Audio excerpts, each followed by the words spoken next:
Break के बाद आपका स्वागत है। खबरों के सिलसिले को अब आगे बढ़ाते हैं। ब्रिक्स देशों के समूह ने 6 नए देशों को इनमें शामिल होने के लिए आमंत्रित किया है। दक्षिण अफ्रीका के जोहान्सबर्ग में 3 दिवसीय शिखर सम्मेलन में ब्राजील, रूस, भारत, चीन और दक्षिण अफ्रीका ने मिलकर इस विषय पर विस्तार से चर्चा की। ब्रिक्स देशों के सभी नेताओं ने आज इसके विस्तार की घोषणा की। इसमें प्रधानमंत्री नरेंद्र मोदी भी शामिल हुए। दक्षिण अफ्रीका के राष्ट्रपति सिरिल रामाफोसा ने विस्तार की घोषणा की और बताया कि पहले चरण में अर्जेंटीना, मिस्र, इथियोपिया, ईरान, सऊदी अरब और संयुक्त अरब अमीरात को ब्रिक्स में शामिल होने के लिए आमंत्रित किया गया है।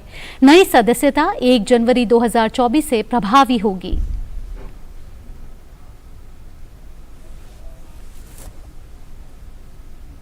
प्रधानमंत्री मोदी ने ब्रिक्स के विस्तार का स्वागत करते हुए कहा है कि इससे साझीदार देशों के बीच सहयोग को मजबूती मिलेगी। प्रधानमंत्री मोदी ने अपने संबोधन के दौरान कहा कि भारत ब्रिक्स के नए सदस्यों को शामिल करने का सदैव समर्थक रहा है। भारत का ये मत रहा है कि नए सदस्यों के जुड़ने से ब्रिक्स एक संगठन के रूप में मजबूत तथा हमारे सभी साझा प्रयासों को एक नया बल देने वाला होगा। इस कदम से विश्व के अनेक देशों का मल्टीपोलर वर्ल्ड ऑर्डर में विश्वास और सुदृढ़ होगा। मुझे खुशी है कि हमारी टीम्स ने मिलकर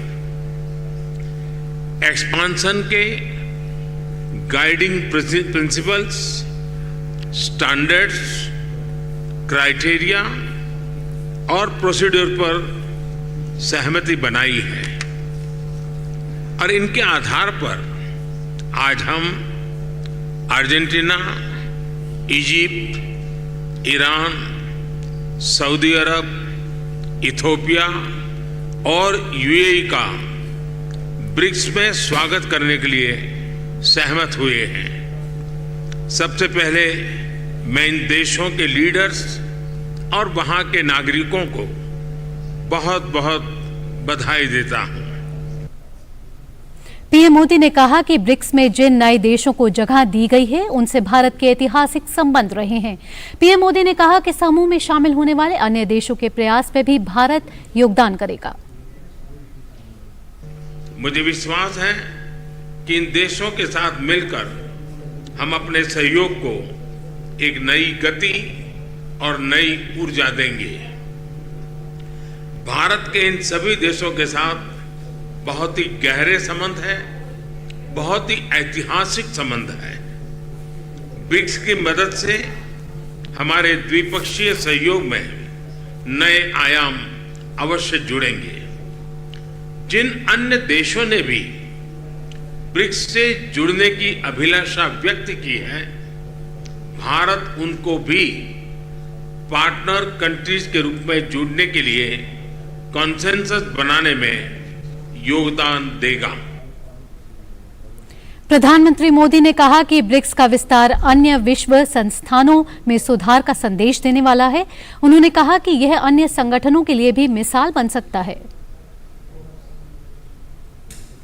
ब्रिक्स का विस्तार एवं आधुनिकीकरण इस बात का संदेश है कि विश्व के सभी इंस्टीट्यूशंस को बदलते समय की परिस्थितियों के अनुरूप ढलना चाहिए।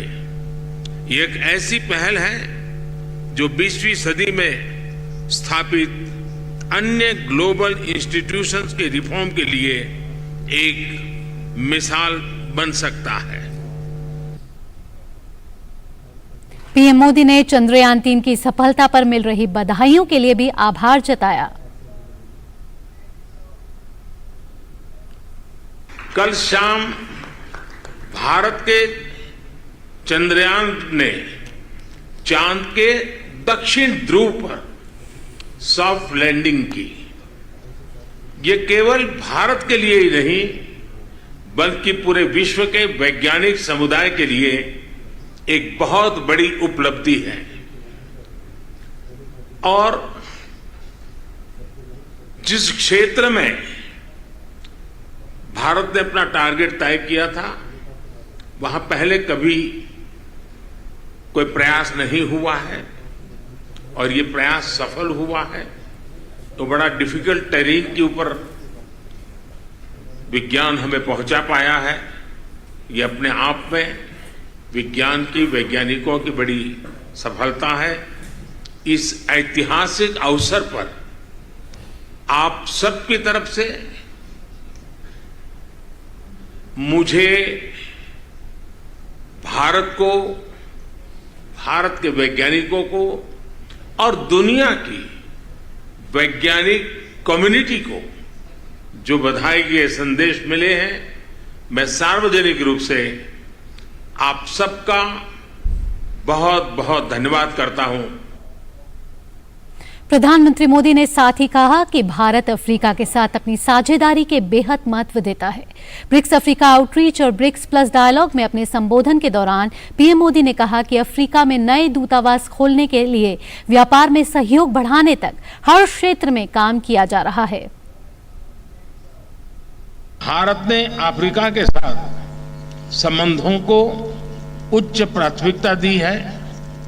उच्च स्तरीय बैठकों के साथ साथ हमने अफ्रीका में 16 नए दूतावास खोले हैं। आज भारत अफ्रीका का चौथा सबसे बड़ा ट्रेड पार्टनर है और 5वां सबसे बड़ा निवेशक देश है। सूडान, बुरुंडी और रवांडा में पावर प्रोजेक्ट्स में हो या इथियोपिया और मलावी में शुगर प्लांट्स, मोजाम्बिक, कोत दीवार और एस्वातिनी में टेक्नोलॉजी पार्क्स हो या तंजानिया और युगांडा में भारतीय विश्वविद्यालयों द्वारा बनाए गए कैंपस, भारत ने अफ्रीका के देशों की कैपेसिटी बिल्डिंग और इंफ्रास्ट्रक्चर डेवलपमेंट को हमेशा प्राथमिकता दी है। पीएम मोदी ने कहा कि विभिन्न क्षेत्रों में भारत और अफ्रीका का सहयोग मजबूत हो रहा है। पीएम ने कहा कि हर मुश्किल घड़ी में भारत ने अफ्रीकी देशों के साथ दिया है। लगभग 4,400 भारतीय पीसकीपर्स, जिनमें महिलाएं भी शामिल हैं, अफ्रीका में शांति और स्थिरता बहाल करने के लिए अपना योगदान दे रहे हैं। आतंकवाद और पायरेसी के विरुद्ध लड़ाई में भी हम अफ्रीका के देशों के साथ मिलकर काम कर रहे हैं। कोविड महामारी के मुश्किल समय में हमने अनेक देशों को खाद्य पदार्थों और वैक्सीन की आपूर्ति की। अब हम अफ्रीकी देशों के साथ मिलकर कोविड और अन्य वैक्सीन की ज्वाइंट मैन्युफैक्चरिंग पर भी काम कर रहे हैं। मोजाम्बिक और मालावी में साइक्लोन हो या मेडागास्कर में फ्लड्स, भारत फर्स्ट रिस्पॉन्डर के रूप में सदैव अफ्रीका के साथ कंधे से कंधा मिलाकर खड़ा रहा है। वैश्विक दक्षिण यानी कि ग्लोबल साउथ को लेकर भारत की प्रतिबद्धता दोहराते हुए पीएम मोदी ने कहा कि भारत इन देशों के सरोकारों को लेकर गंभीर है। पीएम ने भारत की G20 अध्यक्षता के तहत इस सिलसिले में हुए प्रयासों का जिक्र किया। वसुधैव कुटुंबकम यानी whole world is a family हजारों वर्षों से हमारी जीवन शैली का आधार है। यह हमारी G20 अध्यक्षता का भी मूल मंत्र है। ग्लोबल साउथ की चिंताओं को मुख्य धारा में शामिल करने के लिए हमने 3 अफ्रीकी देशों तथा कई विकासशील देशों को गेस्ट कंट्री के रूप में आमंत्रित किया है। भारत ने अफ्रीकन यूनियन को G20 की स्थायी सदस्यता देने का प्रस्ताव भी रखा है। एक्सेलेंसी, मेरा मानना है कि ब्रिक्स और आज उपस्थित सभी मित्र देश मिलकर मल्टीपोलर वर्ल्ड को सशक्त करने में सहयोग कर सकते हैं। पीएम मोदी ने जोहान्सबर्ग में अपने इथियोपियाई समकक्ष अबी अहमद से मुलाकात की। दोनों नेताओं ने द्विपक्षीय सहयोग को मजबूत करने पर चर्चा की। ध्यान रहे कि इथियोपियाई ब्रिक्स का हिस्सा बनने वाले नए सदस्यों में भी शामिल है।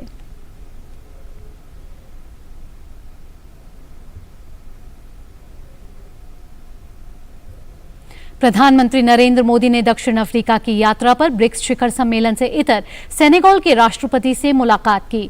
दोनों नेताओं के बीच आपसी और वैश्विक हितों से जुड़े कई मुद्दों पर चर्चा हुई।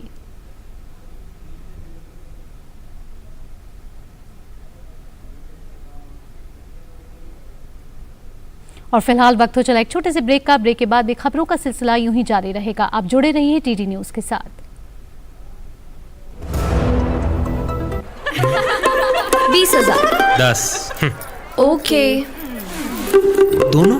नो 10 का एक। इतना कैश नहीं है। कोई बात नहीं, हम यूपीआई भी लेते हैं। मेरा पेमेंट ऐप अलग है।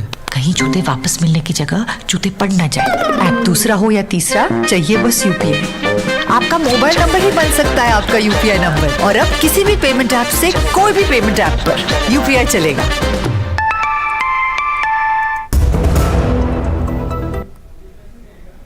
ब्रेक के बाद आपका स्वागत है। आइए खबरें के सिलसिले को आगे बढ़ाते हैं। पीएम मोदी के ग्रीस दौरे को लेकर वहां रह रहे भारतवंशियों में तो उत्साह है ही, अलग अलग देशों में रह रहे भारतीय समुदाय के लोगों में भी उत्साहित है। हमारे संवाददाता शैलेंद्र मिश्र ने ग्रीस की राजधानी एथेंस घूमने आए भारतीय और भारतवंशी पर्यटकों से बात की। भारत के प्रमुख यूरोपीय साझेदारों में से एक ग्रीस की यात्रा पर पहुंच रहे प्रधानमंत्री नरेंद्र मोदी भारत के पहले प्रधानमंत्री हैं जो 40 साल में ग्रीस की यात्रा पर पहुंच रहे हैं। जोहानिसबर्ग में ब्रिक्स शिखर सम्मेलन में हिस्सा लेने के बाद पीएम मोदी जब ग्रीस की राजधानी एथेंस पहुंचेंगे तो वहां उनका स्वागत भव्य तरीके से किया जाएगा। ग्रीस दौरे में पीएम मोदी सबसे पहले अज्ञात सैनिकों की समाधि स्थल पर पुष्पांजलि अर्पित करने जाएंगे। पीएम मोदी का यह दौरा काफी व्यस्त रहने वाला है, जहां वो ग्रीस के प्रधानमंत्री के साथ प्रतिनिधि मंडल स्तर की वार्ता भी करेंगे और द्विपक्षीय संबंधों की मजबूती पर खासा जोर रहेगा। Both sides will look to expand and diversify the trade and investment segment of cooperation, deepen and expand the defense and security partnership, infrastructure cooperation, shipbuilding industry, something which is a great strength of Greece and where the opportunities, extensive opportunities are there, energy, agriculture, education, and as I mentioned earlier, migration and mobility. The visit would give both sides an opportunity to discuss also the regional and global issues of mutual interest and help broaden and deepen our bilateral engagement. PM Modi की Greece यात्रा के दौरान दोनों पक्ष व्यापार और निवेश के विस्तार के साथ ही बुनियादी ढांचे के सहयोग, जहाज निर्माण उद्योग में सहयोग को और गहरा और विस्तारित करने पर विचार करेंगे। ग्रीस नाटो का सदस्य होने के साथ साथ यूरोप और यूरोपीय संघ के बाजार का प्रवेश द्वार भी है। इसके साथ ही एशिया, यूरोप और अफ्रीका के लिए भी विशेष रणनीतिक स्थान पर भी स्थित है। 40 वर्षों बाद भारत के प्रधानमंत्री का ग्रीस का दौरा होने जा रहा है। ये दौरा ऐसे समय होने जा रहा है जब दुनिया भर में भारत की साख बढ़ी है। प्रधानमंत्री नरेंद्र मोदी के ग्रीस के दौरों से दोनों देशों के बीच संबंधों को नई ऊंचाई मिलने की उम्मीद है। साथ ही साथ सहयोग के क्षेत्रों का विस्तार भी होगा। दोनों प्रधानमंत्री पिछली बार सितंबर 2019 में संयुक्त राष्ट्र महासभा के मौके पर न्यूयॉर्क में मिले थे। अपनी ग्रीस यात्रा के दौरान प्रधानमंत्री मोदी दोनों देशों के बीच बिजनेस लीडर्स से मुलाकात के साथ ही यहां रह रहे भारतवंशियों को भी संबोधित करेंगे। एथेंस से मेघना देव और कैमरामैन एस चौहान के साथ शैलेंद्र मिश्र की रिपोर्ट, डीडी न्यूज। और एथेंस में बड़ी संख्या में भारतीय भी रहते हैं। भारत में हो रहे विकास कार्यों और भारत को लेकर दुनिया का नजरिया कितना बदला है, ये जानने के लिए हमारे संवाददाता शैलेंद्र मिश्र एथेंस के एक भारतीय रेस्टोरेंट गए। वहां मौजूद भारतीय लोगों से पीएम मोदी के ग्रीस दौरे को लेकर उनकी राय जानने की कोशिश की। प्रधानमंत्री नरेंद्र मोदी ग्रीस आ रहे हैं और यहां पर एथेंस में इस बात को लेकर खासा उत्साह देखा जा सकता है। यहां हम एक भारतीय रेस्टोरेंट में मौजूद हैं जो एक भारतीय द्वारा चलाया जा रहा है। तमाम यहां लोग जो भारतीय खाने को पसंद करते हैं, न केवल भारतवंशी बल्कि ग्रीस के लोग, एथेंस के लोग बड़ी संख्या में यहाँ आते हैं भारतीय भोजन का लुत्फ उठाने, भारतीय भोजन का स्वाद चखने। तो यहाँ पर हम आए हुए हैं, बात करेंगे लोगों से, जानेंगे प्रधानमंत्री नरेंद्र मोदी को लेकर कितना उत्साह है लोगों में। देश तरक्की पे जा रहा है, हमारी जीडीपी ग्रोथ अच्छी हो रही है। उत्सुकता मुझे बहुत है और यहाँ इंडियन कम्युनिटी में बहुत ज़्यादा है। जब से ये खबर आई है कि मोदी जी आ रहे हैं, यहाँ लोगों से मिलना चाहते हैं, अपने लोगों से, जैसा कि उन्होंने अभी पीछे इंडिपेंडेंस डे पे बोला कि मेरे परिवारजनों 140 करोड़ जो मेरा परिवार है मैं उसको संबोधित करता हूँ। तो हमारे लिए ये बहुत बड़ी गर्व की बात है कि जो उनका परिवार उनकी देश की सीमाओं से बाहर रहता है वो उनको भी सदा अपने दिल के करीब रखते हैं, उनको प्यार करते हैं और जब भी उस जगह जाते हैं तो बिना अपने परिवार को मिले वो वापस नहीं जाते। कोई बंदे उनको शेयर भी करते हैं, पर जो इन्होंने किया है, ओवरऑल किया है, वो जब आप देखें वो इंडिया के लिए अच्छा है, बिजनेस अच्छा है। इंडिया पहले कहते थे डेवलपिंग कंट्री है, अभी वो स्टेट आगे चल चुकी है। जैसे जे लूनर लैंडिंग अभी हुआ है, जे हुआ है, और जो वेस्टर्न कंट्रीज है वो नहीं बिलीव कर रही हैं, पर अभी अब कम इकोनॉमी इंडिया है। मोदी जी ये जो किया है मेक इन इंडिया का बारे में, वो कंसिडर करके ये हम फर्स्ट इंडियन कंपनी है कौन रोबोटिक मिलिंग टेक्नोलॉजी यूज कर रहा है इंडिया में। सो हम एक्सपेक्ट कर रहे हैं इंडिया और ग्रीस का रिलेशनशिप और इंडस्ट्री में भी ज्यादा हो जाएगा, तो हमको अपॉर्चुनिटीज और ज्यादा चांसेस मिलेगा करके। बहुत अच्छा लगता है कि ये वीक में ही नरेंद्र मोदी जी आएंगे यहाँ पे और बहुत प्राउड फीलिंग होती है इंडियन बनने में और देखने में कि नरेंद्र मोदी जी ने कितने देशों की हेल्प की है। कोरोना वायरस के दफा उस वक्त सभी कंट्रीज को हेल्प की है, बहुत प्राउड फीलिंग होती है। लोगों के अंदर बहुत ज्यादा जो है वो वेट कर रहे हैं मोदी जी के लिए, क्योंकि वो कब आएंगे और कब हमारी जो है पहचान एक इंडिया के अंदर निकलेगी। तमाम वो लोग जो भारत से जुड़े हैं, भारतवंशी हैं, भारत में पैदा हुए या फिर किसी दूसरे देश में जाकर अब कारोबार कर रहे हैं, वो भारत की बढ़ती हुई साख से प्रसन्न है। और ग्रीस एथेंस में यहाँ पर जब हम आए हुए हैं, सभी को प्रतीक्षा है, इंतजार है, उत्सुकता है, प्रधानमंत्री नरेंद्र मोदी को सुनने के लिए, देखने के लिए उत्साहित हैं तमाम भारतीय और एथेंस में रहने वाले लोग। कैमरामैन चौहान के साथ शैलेंद्र मिश्र, डीडी न्यूज, एथेंस, ग्रीस। और छोटे से ब्रेक के लिए यहाँ रुक रहे हैं, बने रहिए आप डीडी न्यूज के साथ।